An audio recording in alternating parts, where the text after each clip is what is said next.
বন্ধুগণ, আমি কবি মহিউদ্দিন চৌধুরী মাইকেল আবারও আপনাদের সামনে উপস্থিত হয়েছি একটি কবিতা পাঠ নিয়ে।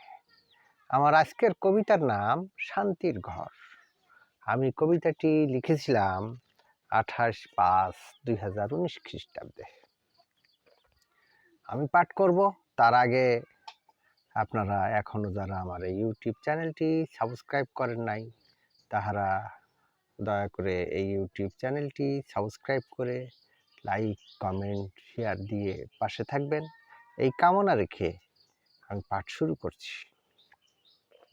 বিশ্বাসে মিলবে শান্তির ঘর, অন্য উপায়ে তা সম্ভব নয়।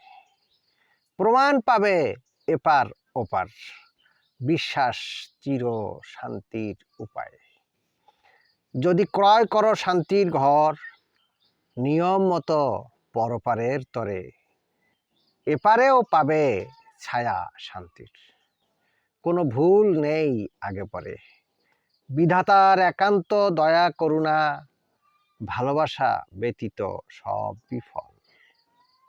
অনন্ত শান্তির ঘরের বাসনা, কি হবে খালি সৎকর্ম সকল। কখন পড়বে ওপারের ডাক, কেউ জানে না তো তার খবর।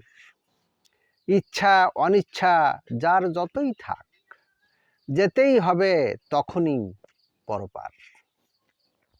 আত্মা যাবে পরপারে একলা, নিশ্চিত ঠিকানা শান্তির ঘরে। ভারী হলে বিশ্বাসের পাল্লা, তা না হলে তো শাস্তির ঘরে। নিথর দেহ শুধু থাকবে পড়ে, হবে তো সমাধি শ্মশান কবরে। মাত্র কিছুদিনের স্মৃতির তরে, নিশ্চিত আত্মার ঠাঁই উপরে। অনন্ত জীবনে শান্তির ঘরের ক্রয় মুদ্রা একমাত্র বিশ্বাস।